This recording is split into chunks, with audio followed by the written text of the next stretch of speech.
اب آپ لوگوں نے خانہ کعبہ کے اندر داخل ہونا ہے۔ جس طرح سے عام مساجد کے اندر دایاں پاؤں پہلے رکھتے ہیں، اسی طرح سے آپ لوگوں نے دایاں پاؤں پہلے رکھنا ہے، اس کے بعد بایاں پاؤں رکھنا ہے، اور اندر داخل ہونے سے پہلے آپ لوگ اعتکاف کی نیت کر لیں۔ پھر جتنا ٹائم بھی آپ لوگوں کا حرم پاک کے اندر گزرے گا، اس میں آپ کو اعتکاف کا ثواب بھی ملتا رہے گا۔ نویت سنت الاعتکافی، پھر آپ لوگوں نے حضور صلی اللہ علیہ وسلم پر درود و سلام پڑھ لیں، اللہم صلی علی محمد، اور پھر آپ یہ پڑھ لیں، اللہم افتح لی ابواب رحمتک۔ یہ مسجد میں داخل ہونے کی دعا ہے۔ خانہ کعبہ پر نظر پڑنے کی حضور صلی اللہ علیہ وسلم سے کوئی دعا جو ہے وہ ثابت نہیں ہے، اور جو مشہور ہے وہ ضعیف ہے۔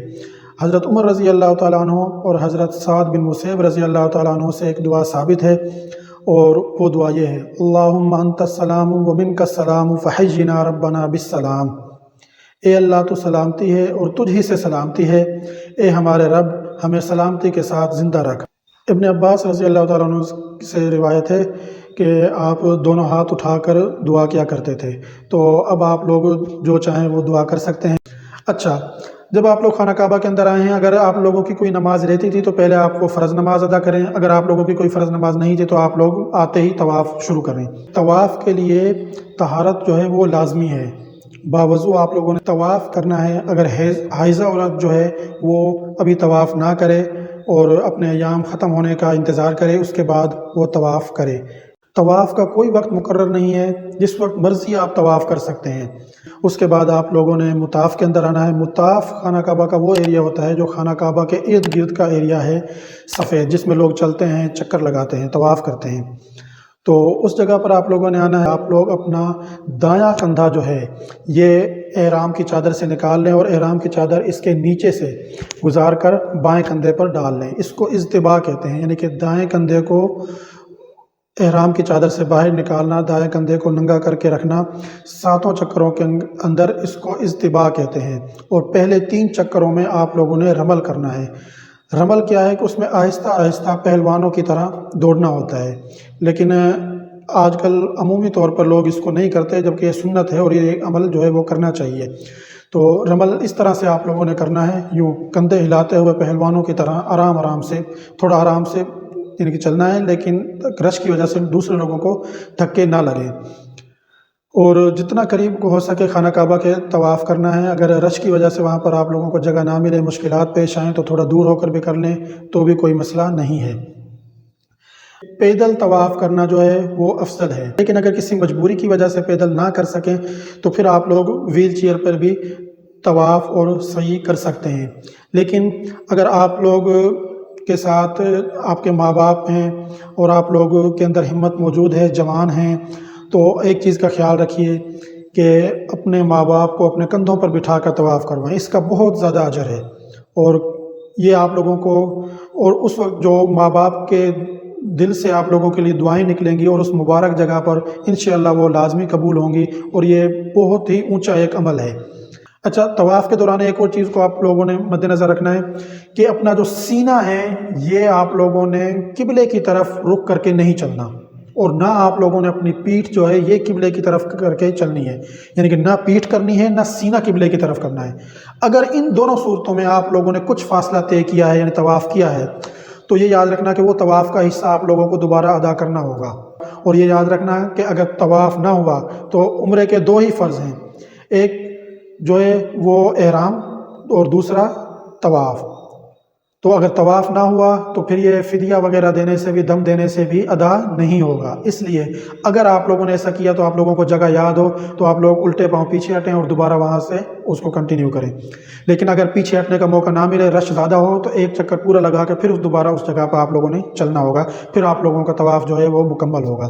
اب آپ لوگوں نے حجر اسود کے سامنے آنا ہے، دایاں کندھا آپ لوگوں نے ننگا کر لیا۔ آپ اپنے بائیں طرف دیکھیں گے تو سبز رنگ کی لائٹیں لگی ہوں گی، برآمدوں کے باہر بھی اور برآمدوں کے اندر بھی، اور آپ کے بائیں جانب حجر اسود ہوگا۔ جب آپ حجر اسود اور سبز لائٹوں کے درمیان میں پہنچ جائیں تو آپ لوگ سمجھ لینا کہ ہم حجر اسود کی بالکل سیدھ میں آ گئے ہیں۔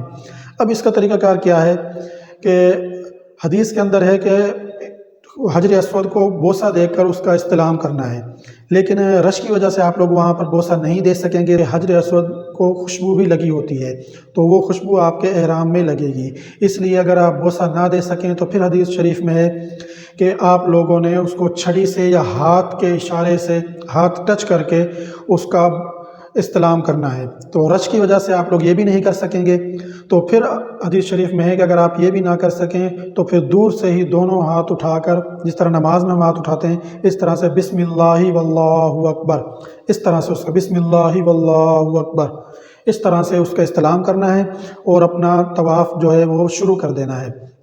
اب آپ لوگ سوچ رہے ہوں گے کہ یہاں پر بہت سی کتابوں کے اندر بھی ہے، بہت سے لوگ بتاتے ہیں کہ 7 چکروں کی الگ الگ دعائیں ہیں، تو آپ لوگوں نے ان دعاؤں کے چکر میں نہیں پڑھنا، ورنہ آپ کا جو خشوع اور خضوع جو ذہن ایک بنا ہوا ہے اللہ تعالیٰ کی طرف، اللہ تعالیٰ کی خشوع اور خضوع جو ہے وہ آپ لوگوں کا جاتا رہے گا۔ اس لیے آپ لوگوں نے کام یہ کرنا ہے کہ جو بھی دعائیں آپ لوگوں کو آتی ہیں آپ لوگوں نے وہ پڑھنی ہے۔ قرآن کی آیات آتی ہیں وہ پڑھیں، قرآن کی صورتیں آتی ہیں آپ وہ پڑھیں، آپ سیدھے چلتے جائیں۔ خانہ کعبہ کی طرف آپ لوگوں نے نہیں دیکھنا، نہ آپ لوگوں نے خانہ کعبہ کے جو برآمدے اور بلڈنگ وغیرہ ہیں ان کی طرف دیکھنا ہے۔ کوشش کرنی ہے کہ نظریں نیچی ہوں اور سیدھے آپ لوگ چلتے جائیں، کیونکہ اب دیکھو ہر مسلمان کی خواہش ہوتی ہے خانہ کعبہ کو دیکھنا، اور آپ لوگ جب وہاں پر نئے نئے پہنچے ہوں گے تو ظاہر سی بات ہے کہ دل کیسے اور آنکھیں کیسے رک سکتی ہیں خانہ کعبہ کو دیکھے بنا، تو نظریں تو آپ لوگوں کی جائیں گی، لیکن کوشش آپ لوگوں نے کرنی ہے کہ اب آپ لوگ نہ دیکھیں، کیونکہ یہ جو پابندی ہے یہ شریعت کے اندر ہے اور حضور صلی اللہ علیہ وسلم کا طریقہ کار یہی تھا۔ آپ لوگوں نے نظر سیدھی رکھنی ہے، اگر نظر چلی بھی جاتی ہے خانہ کعبہ کی طرف تو آپ لوگ پھر دوبارہ اپنی نظریں سیدھی کر لیں۔ دوسری چیز کہ طواف کے دوران دنیاوی گفتگو جو ہے وہ منع ہے، وہ نہیں کرنی۔ ہاں جائز گفتگو جو ہے، کوئی کسی سے چیز پوچھنی ہے پوچھ سکتے ہیں، کسی کو کچھ بتانا ہے بتا سکتے ہیں، دینی باتیں کر سکتے ہیں، لیکن بہتر یہ ہے، قبولیت کا عمل ہے، ایک نیک عمل ہے، مبارک عمل ہے، تو آپ لوگ اپنی عبادت پہ فوکس کریں۔ تو آپ لوگ شروعات کے اندر یہ پڑھ سکتے ہیں، نماز والی 2 سورہ فاتحہ یہ پڑھیں، اس کے بعد آپ لوگ نماز والی درود شریف پڑھیں۔ آج کل کے دور میں بھی بہت سے ایسے لوگ ہیں جن پر اللہ تعالیٰ کا غضب نازل ہو رہا ہے، تو ہم نے ان چیزوں سے پناہ مانگنی ہے، نیک لوگوں کی صحبت کی ہم نے دعائیں کرنی ہیں۔ اس کے بعد آپ لوگ اپنے لیے دعا کریں، اپنے گناہوں کی معافی مانگیں، اور جو دعائیں آپ لوگوں کو آتی ہے آپ لوگ وہ پڑھیں۔ حجر اسود سے جب آپ لوگ آگے جائیں گے تو اس چیز کا خیال رکھیے گا کہ وہاں پر اگلے 2 کونوں پر رکن عراقی اور رکن شامی پر جو ہاف سرکل ہے اس کو حتیم کہتے ہیں، اس کے دونوں سائڈوں پہ دروازے لگے ہوئے، یہ خانہ کعبہ کا ہی حصہ ہے، بیت اللہ شریف کا یہ حصہ ہے۔ اکثر اوقات تو یہ بند ہوتا ہے، لیکن اگر وہ کھلا ہو تو آپ لوگوں نے طواف کے دوران اس کے درمیان سے نہیں گزرنا، کیونکہ طواف جو ہے وہ بیت اللہ کا کرنا ہوتا ہے، بیت اللہ کے درمیان میں سے گزریں گے تو طواف ادا نہیں ہوگا۔ اس لیے آپ لوگوں نے اگر وہ دروازے کھلے ہوں تو آپ لوگوں نے اس کے درمیان سے نہیں گزرنا، بلکہ اس کے باہر سے گزر کر طواف کرنا ہے۔ پہلے کونے پہ آئیں گے، رکن عراقی پر آئیں گے، اس کے بعد رکن شامی کو آپ کراس کریں گے، پھر آپ لوگوں نے جو چوتھا کونا ہوگا وہ ہوگا رکن یمانی، اس سے اگلا کونا حجر اسود ہوگا۔ رکن یمانی پر آ کر آپ لوگوں نے کیا کرنا ہے کہ آپ لوگ دیکھیں کہ بہت سے لوگ اس کو چھو کر جا رہے ہیں اور بہت سے لوگ اس کا بوسہ لے رہے ہیں، آپ لوگوں نے بوسہ نہیں لینا۔ بہت سے لوگوں کو آپ دیکھیں گے کہ وہ دور سے اس کو ہاتھ کا اشارہ بھی کر رہے ہوں گے، آپ لوگوں نے یہ کام بھی نہیں کرنا۔ اگر موقع ملتا ہے اس جگہ پہ رش نہیں ہوتا ہے تو آپ لوگ اس کو ہاتھ سے چھو کر گزر جائیں، اور وہاں سے آپ لوگوں نے حجر اسود تک دعا جو پڑھنی ہے وہ یہ ہے، ربنا آتنا فی الدنیا حسنہ وفی الآخرۃ حسنہ وقنا عذاب النار۔ اگر آپ لوگوں کو رکن یمانی کو چھونے کا موقع نہیں ملتا ہے تو پھر دور سے نہ اشارہ کرنا ہے اور نہ ہی اس کا بوسہ لینا ہے۔ اچھا، 3 جگہ ہیں جن کو آپ دوران طواف خانہ کعبہ سے چھو سکتے ہیں۔ نمبر 1 حجر اسود، نمبر 2 ملتزم۔ ملتزم وہ جگہ ہے، حجر اسود اور خانہ کعبہ کی دیوار کی جو یہ سائڈ ہے اس کو ملتزم کہتے ہیں، وہ تقریباً کوئی 2 سے 3 فٹ کی جگہ ہے۔ تو ان 3 اور تیسری چیز رکن یمانی، اس کے علاوہ آپ خانہ کعبہ کی کسی بھی جگہ کو دوران طواف نہیں چھوئیں گے، اور نہ ہی یہ چھونا حضور صلی اللہ علیہ وسلم سے ثابت ہے۔ تو حجر اسود کو بھی آپ لوگوں نے دوران طواف نہیں چھونا، اور ملتزم پہ بھی دوران طواف آپ لوگوں نے نہیں جانا۔ عمرے کے طواف میں یہ یاد رکھنا، عمرے کے طواف میں آپ لوگوں نے وہاں پر نہیں جانا۔ اس کی وجہ کیا ہے کہ احرام کی حالت میں آپ لوگ احرام خوشبو نہیں لگا سکتے، اور نہ ہی کسی خوشبو والی چیز کے ساتھ ٹچ کر سکتے ہیں خود کو۔ تو صحابہ کرام کا جو طریقہ کار تھا وہ یہ تھا کہ وہ ملتزم پر دوران طواف ہی چلے جاتے تھے، لیکن ان دنوں میں خوشبو نہیں لگی ہوتی تھی۔ تو آج کل خوشبو لگی ہوتی ہے، تو اس لیے آپ لوگوں نے عمرے کے احرام کے جب آپ لوگوں نے باندھا ہوا ہو تو آپ لوگوں نے عمرے کے طواف میں اس کے قریب نہیں جانا، صرف رکن یمانی کو اگر آپ ٹچ کر سکتے ہیں تو کر لیں، باقی نہ حجر اسود پر جانا ہے نہ ملتزم پہ، ورنہ آپ لوگوں کے احرام پہ خوشبو لگے گی اور پھر وہ مسئلہ بنے گا آپ لوگوں کے لیے۔ اب آپ دوبارہ جب حجر اسود پر پہنچے ہیں، رکن یمانی سے آپ لوگوں نے ربنا آتنا فی الدنیا حسنہ وفی الآخرۃ حسنہ وقنا عذاب النار یہ دعا پڑھتے ہوئے اب جب آپ حجر اسود پر آئے ہیں تو آپ لوگوں کے پاس جو تسبیح ہے 7 دانوں والی، اس میں سے آپ لوگوں نے ایک دانہ سائڈ پہ کر لینا ہے کہ ہمارا ایک چکر پورا ہو گیا۔ اب آپ لوگوں نے دوبارہ اسی طرح سے کرنا ہے کہ حجر اسود کا استلام کریں، بسم اللہ واللہ اکبر، اور دوسرا چکر اب آپ لوگوں کا شروع ہو گیا۔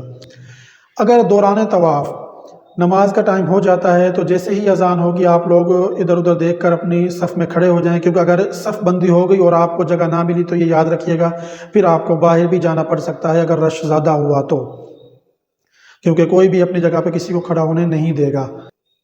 تو اس میں پھر آپ لوگوں نے یہ کرنا ہے کہ جس جگہ پہ آپ لوگوں کا طواف رکا ہے، نماز کا ٹائم ہوا ہے، نماز کے بعد آپ لوگوں نے وہیں سے طواف دوبارہ شروع کر دینا ہے۔ اچھا، اگر بالفرض آپ لوگوں کا وضو ٹوٹ جاتا ہے تو آپ لوگ وضو کر کے اسی جگہ سے دوبارہ اپنا طواف جو ہے وہ شروع کر سکتے ہیں۔ اگر آپ لوگوں نے کسی حاجت سے باہر جانا ہے اور وضو کر کے دوبارہ آئے ہیں تو اس کے اندر علماء نے 2 چیزیں فرمائی۔ کچھ علماء کہتے ہیں کہ اب آپ لوگوں نے طواف شروع سے کرنا ہے، اور کچھ علماء کہتے ہیں کہ آپ لوگوں نے طواف جس جگہ سے چھوڑا تھا وہیں سے شروع کر دیں تو وہ بھی ٹھیک ہے۔ تو میرا مشورہ یہ ہے کہ اگر آپ کسی بھی حاجت کے لیے باہر جاتے ہیں اور وضو کر کے دوبارہ اندر آتے ہیں مطاف میں تو آپ لوگ شروع سے اپنا طواف شروع کریں تاکہ کسی قسم کا کوئی اشکال باقی نہ رہے۔ اور اسی طرح آپ لوگوں نے پھر دوبارہ رکن یمانی پہ جانا ہے، رکن یمانی سے پھر دوبارہ وہ دعا ربنا آتنا فی الدنیا پڑھنی ہے حجر اسود تک۔ اسی طرح آپ لوگوں نے اپنے 3 چکر پورے کرنے ہیں۔ اب 3 چکر پورے ہونے کے بعد آپ لوگ جو پہلوانوں والی چال چل رہے تھے اس طرح سے، وہ رمل آپ لوگوں نے ختم کر دینا ہے۔ اب اگلے جو 4 چکر ہیں وہ آپ لوگوں نے آرام سے چلتے ہوئے پورے کرنے ہیں، خشوع اور خضوع کے ساتھ، عاجزی اور انکساری کے ساتھ، اللہ تعالیٰ سے دعائیں مانگیں۔ تو اب آپ لوگ اپنے 7 چکر پورے کریں۔ حجر اسود پر آ کر آپ لوگوں کا جب 7واں چکر پورا ہوگا تو اس وقت آپ لوگوں کے 8 استلام ہو چکے ہوں گے، یعنی کہ پہلا جب آپ لوگوں نے چکر شروع کیا تو پہلا استلام ہو گیا، دوسرا چکر جب آپ لوگوں نے شروع کیا تو دوسرا ہو گیا، تیسرے پہ تیسرا ہو گیا، تو 7واں جب شروع کیا تو 7 ہو گئے، 7واں جب مکمل کیا تو بھی استلام پہ ختم کرنا ہے، تو آپ لوگوں کے 8 استلام ہو گئے۔ اب آپ لوگوں نے کیا کرنا ہے، اب آپ لوگوں نے آنا ہے مقام ابراہیم پر، اور یہ پڑھیں واتخذوا من مقام ابراہیم مصلی، کہ مقام ابراہیم کو میرے لیے جائے نماز بنا دیں۔ تو مقام ابراہیم پر آپ لوگوں نے نماز اس طرح سے ادا کرنی ہے، 2 رکعت نفل نماز۔ بعض علماء اس کو واجب کہتے ہیں، بعض اس کو سنت کہتے ہیں، لیکن یہ ایک ان علماء کا مسئلہ ہے، لیکن پڑھنی لازمی ہے۔ تو مقام ابراہیم آپ لوگوں کے سامنے ہو اور اس سے آگے آپ لوگوں کے خانہ کعبہ ہو، یعنی کہ آپ کے اور خانہ کعبہ کے درمیان میں کوشش کرنی ہے کہ مقام ابراہیم ہو۔ مقام ابراہیم کے پیچھے جس جگہ پہ بھی، جس صف میں بھی آپ کو جگہ ملتی ہے وہاں پر آپ لوگ وہ 2 رکعت نفل نماز ادا کر لیں۔ اچھا، اگر بالفرض بہار، کیونکہ ہر بندے کی خواہش ہوتی ہے کہ وہ مقام ابراہیم کے پیچھے جا کر نفل ادا کرے، تو وہاں پر اگر آپ لوگوں کو جگہ نہیں ملتی ہے تو آپ لوگ مطاف میں یا خانہ کعبہ میں کسی بھی جگہ پر نوافل ادا کریں تو نوافل آپ کے ادا ہو جائیں گے۔ طواف کے جو نوافل ادا کرنے ہیں ان میں پہلی رکعت میں آپ لوگوں نے پڑھنی ہے قل یا ایھا الکافرون، یہ سورت پڑھنی ہے، اور دوسری میں آپ لوگوں نے پڑھنی ہے قل ھو اللہ احد۔ اگر یہ دونوں صورتیں پڑھنا افضل ہیں، اگر آپ یہ نہ پڑھ سکیں، یاد نہ رہے، بھول جائیں، کوئی اور صورتیں پڑھ لیں تو بھی آپ کے نوافل ادا ہو جائیں گے، کوئی پریشانی یا کسی قسم کا کوئی مسئلہ نہیں ہے۔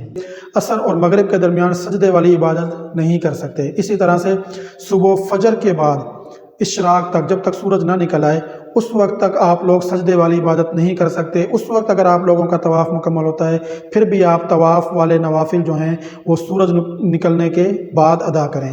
یہ حنفی کے نزدیک، حنفی فقہ جو ہے اس کے نزدیک یہ عمل ہے۔ اب آپ لوگوں نے وہیں پر بیٹھے بیٹھے خوب اللہ تعالیٰ سے دعائیں کرنی ہیں، خوب اللہ تعالیٰ سے مانگنا ہے۔ سب سے پہلے میں نے آپ لوگوں کو بتایا تھا کہ میں آپ لوگوں کو دعا کا طریقہ بھی بتاؤں گا۔ سب سے پہلے آپ لوگوں نے کیا کام کرنا ہے کہ الحمد شریف پڑھنی ہے، اس کے بعد حضور صلی اللہ علیہ وسلم پر درود و سلام پڑھنا ہے، اس کے بعد آپ لوگوں نے اپنے گناہوں کی معافی مانگنی ہے۔ ٹھیک ہے، جو آپ سے زندگی میں گناہ ہوئے ہیں، ہر چیز پریشانیوں سے، ٹینشن، جو کام کاج آپ کا پاکستان میں تھا، ان سب چیزوں کو چھوڑ کر ذہن کو خالی رکھیں اور ان گناہوں کا نام لے لے کر اللہ تعالیٰ سے معافی مانگیں، خوب رو رو کر دعائیں مانگیں۔ یہ آپ لوگوں کی جو عمرے کے طواف کا یہ جو 2 نفل ہیں، اس کے بعد کی جو یہ دعا ہے، یہ قبولیت کا ٹائم ہے۔ اب آپ لوگ خوب دل جمی کے ساتھ دعا مانگیں۔ اس کے بعد توبہ استغفار کرنے کے بعد، اپنے گناہوں کی معافی مانگنے کے بعد، غلطیوں کی معافی مانگنے کے بعد، خالص نیت کے ساتھ، اخلاص کے ساتھ، پھر آپ لوگوں نے اپنے ماں باپ کے لیے دعا مانگنی ہے۔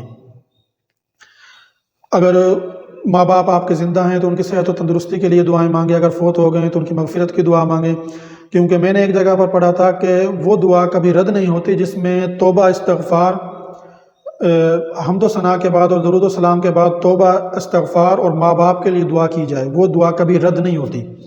تو ماں باپ کے لیے دعا مانگنے کے بعد آپ لوگ جو آپ کے دل میں دعائیں ہیں، جو آپ کی مرادیں ہیں، آپ اللہ تعالیٰ سے ڈائریکٹ مانگیں، اللہ تعالیٰ آپ کی دعائیں قبول فرمائے گا انشاءاللہ۔